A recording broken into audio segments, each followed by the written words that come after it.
Hello guys, welcome to iSpecs. In this video I will show you how to check your internet connection download and upload speed on Windows without any external or third-party applications.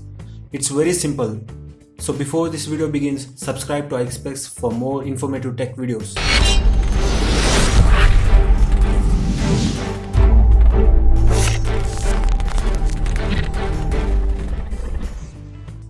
First open Task Manager on Windows PC by pressing Alt-Control-Delete, or right-click on taskbar and select Task Manager.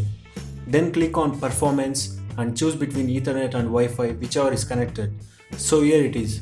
Receive is the download speed and send is the upload speed. That's it. Hope you found this video helpful and end up liking. If you do, please give a like and share it. And again, while you are down there, click on the subscribe button and ring that bell icon so that you will never miss any of our informative tech videos. Thanks a lot for watching. Have a great day.